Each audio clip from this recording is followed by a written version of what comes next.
Okay,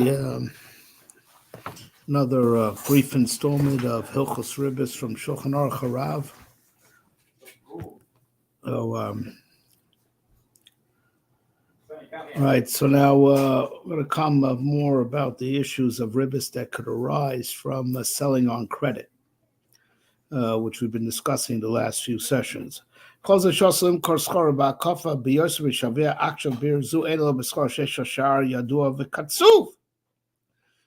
which we say, everything that we said so far, the baseline of the problem is that you want to sell it for more than what it's currently selling for by an established market price here in this town, and you are justifying that overcharging in your own mind because the guy's paying in installments.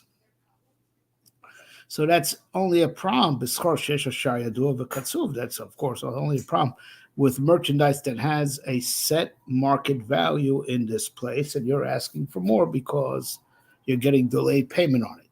Kagon, for instance, so he gives a case more germane to his time. Maybe it's the same this day and age. I don't know. Let's say grain after the market is announced in the surrounding in the surrounding villages. This is the market price. It remains the same, and it doesn't change. Meaning it's it's not like one of these things that could change from minute to minute. That like certain commodities or things like gold or things like that might be able to change in a second. It's like the price of grain is a stable market price that lasts for a certain length of time. This guy is selling on credit, and he's just for more than what it currently sells for. In this town, the market price went out, and he's selling it for more on credit, which looks like he's taking more because he's getting a delayed payment. Or even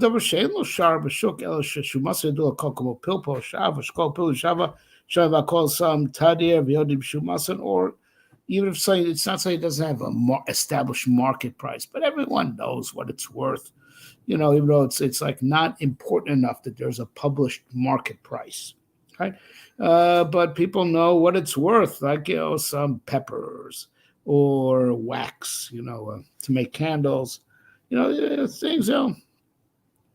things that consumers regularly buy. So since they regularly buy, so it's not so chashuv that it has a posted market price, but people know what it's worth, and this is what it's worth here.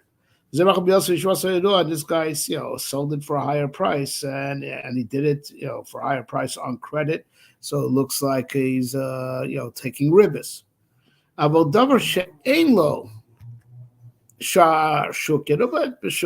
Let's say something does not have a regular market value. It really doesn't have a regular market value. It does not have a set, value that even if it's not a published market price, people always buying it, so you know what it goes for, right? Kigon, like a para, right? A cow, there's not, every cow is different. And, back in the days when people used to sell livestock, every cow is different. You make a price on the spot because every cow is different. Vitalis or a garment, there's not talking about us, back in those days. We're not talking about when things were mass produced by companies, same line of clothing, same model, people used to, a tailor would make, something back in those days, he used to sell clothes secondhand because everything, well, first of all, back then they used to make things to last, as opposed to today, where everything is designed to fall apart even before the fashions change. Which happens pretty quickly, but also people are very poor, so it's like it's a secondhand quality code, and maybe the guy made it himself. So it's hard. There's no set value for these things. It's just something that is agreed upon between the buyer and seller at the time. Or alternatively, something that does have a market price, but the market. Let's say the market price gets posted on the at noon on the 3rd of the month. Let's just say. So there's like a certain neutral zone where the old market price is no longer binding, but the new market price did not get announced. Sheyesh mocha b'zol yesh b'yoker. They're just in that twilight zone of where the old market price is no longer binding and the new market price has not been set. Some sell it for cheaper, some sell it for more. Right?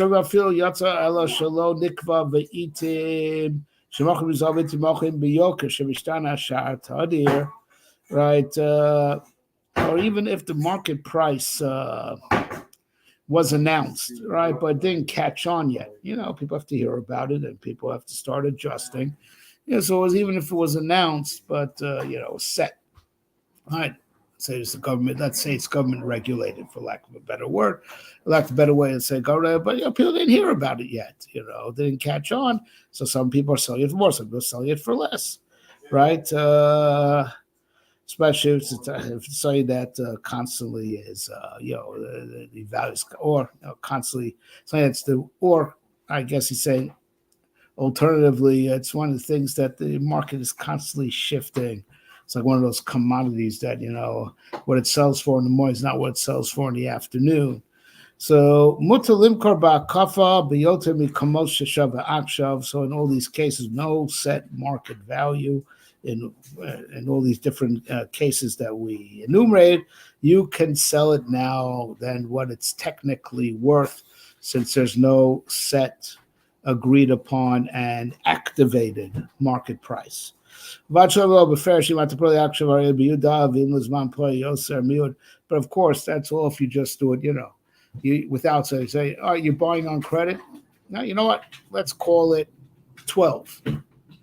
It can't be that you say openly, right? Pay me now 10. You take it on credit 12. Oh, that's Ribis, right? So the heter to sell on credit for more than what it sells for right now is, there is no real set market value. And you just said, you take it on credit, let's call it 12. But if you say now, you say two prices. If it's now 10 and if it's afterwards it's 12, that's Ribis midrabanan. Right? Va'afal pi shemesu kain shebikem Ribis haba ayidei mekachomim kain asur b'divrei somer lo spinin she'eno nikr lakol shribisu konzeh shemach biyoker davar she'ed shumaso yadua lakol.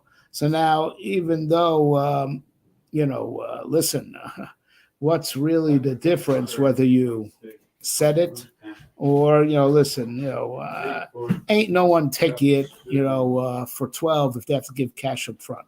The reason why the guy agreed to give you 12 is it's understood. It's understood because he could take it on credit. Well, since you have both criteria, right? That let's say this: the baseline is that the Torah only prohibited Ribis, taking money for the payment if it's a loan.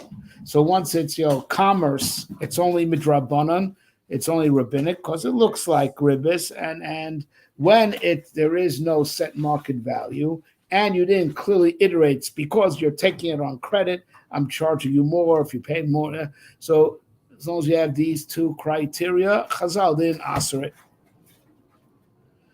But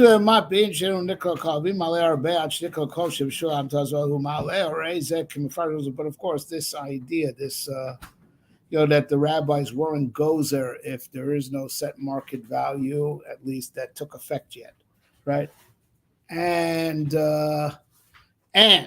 right, you're not saying openly it's because you're buying on credit that I'm taking more money from you for this item. That's only when, as orders, what they call, ask the Bidens, plausible deniability. Hey, I never said openly that I'm charging you more because you're taking it on credit and not paying up front. But if it's like, the thing, goes, let's say, all right, so even though the value hasn't been set yet, and people would pay anywhere between 10 and 12 for it, right?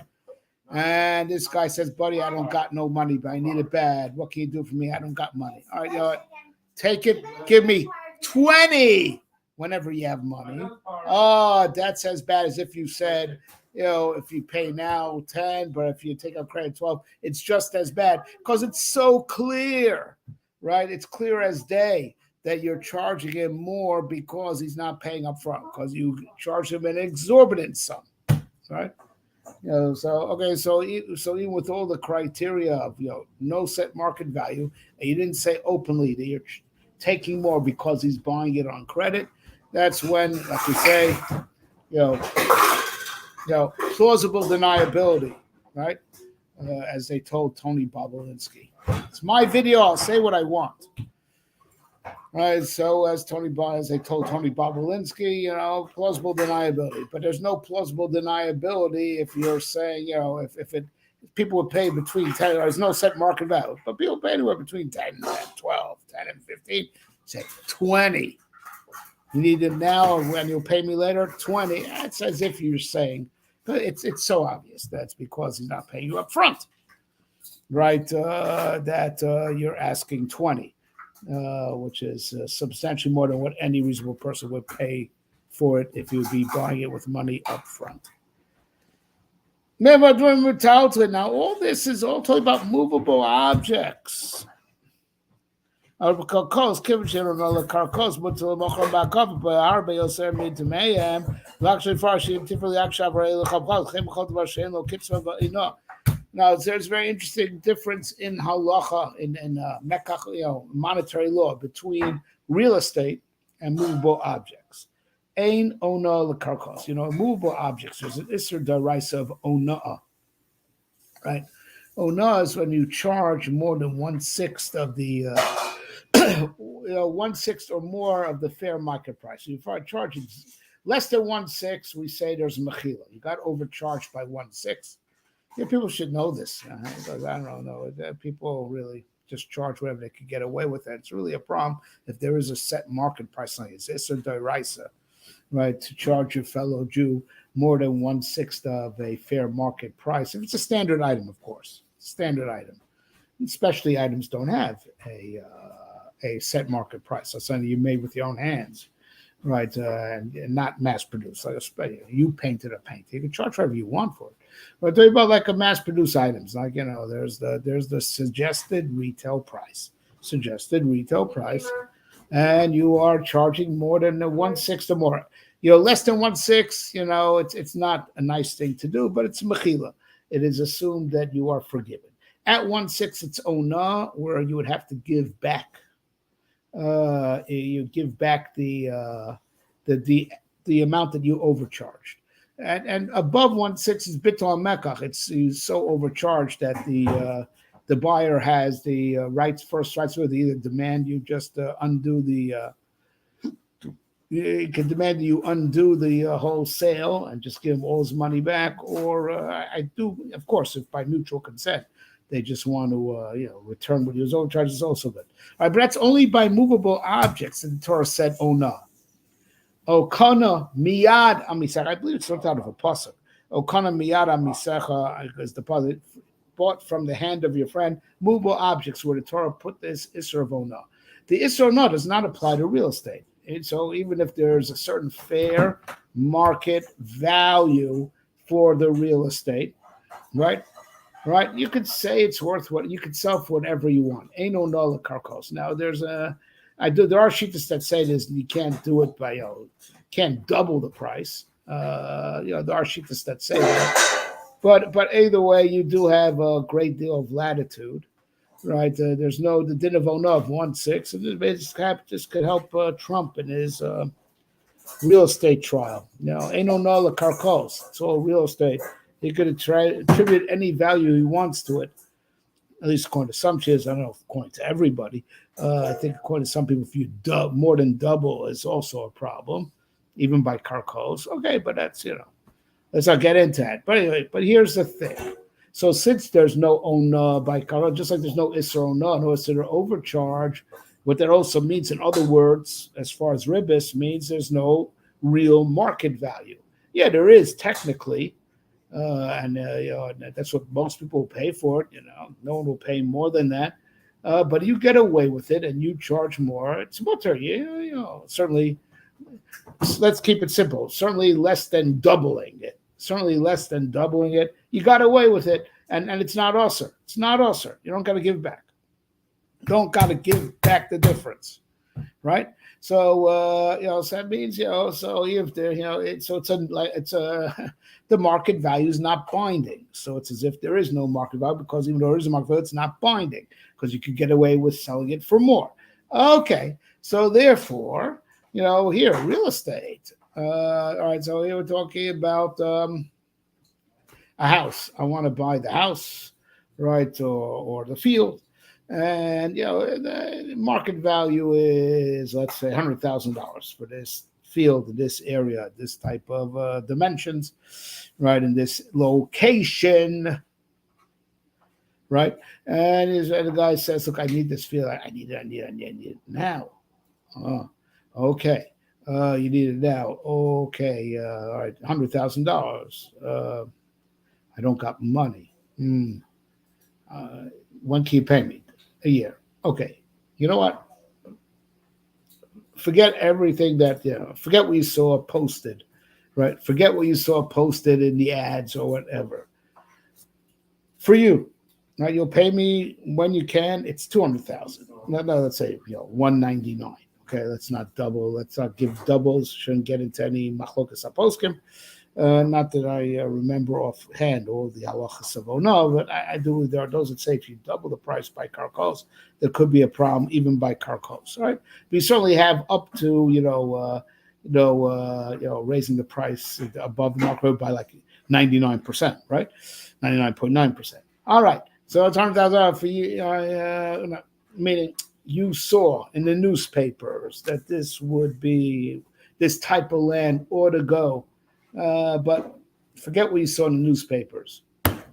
$199,000, and you'll pay me at the end of the year. Mutter. Even though it's like I marked it up by nearly double, so which by movable objects would be a problem of ribis. There's no problem of by real estate because in real estate I could do things like that. I could demand more than what it's worth by market value. So there's granted plausible deniability, even if though I overcharged you greatly, because you could get away with that in real estate in general, because ain't no nola karkos, right? But that's even by real estate where you see, all right, for you say you're paying in a year, let it be 20,000. That's only it's like we said. You can only pay me in a year, all right, 20,000. But if you say even by karkos, even by real estate, you pay me now, it's 100,000. It's in a year, 200,000. Oh, you open up your big mouth, you stuck your foot in it, right? Because you said openly you're charging more because of delayed payment. So even by karkos, it'll be ribis to rabbanon. Of course, it's mekal mikar, it's rabban, but the rabbis slapped on you ribis to rabbanon. It's just you got to keep your big mouth shut. And you could overcharge them greatly by karka, by real estate, because you could get away with it anyway. So just say a guy comes out, I want this field by Kemper. No, 198,000, even though it's much more than the fair market, right? It's okay because if you can even charge them that markup right here, right now, and get the money up front. But if you open your big mouth and say, but if you only paid me up front, it would have been only 100,000. Then you brought upon yourself the problem of ribis to rabbanon. Okay, I hope this is clear. All right, we will continue Bli Neder tomorrow.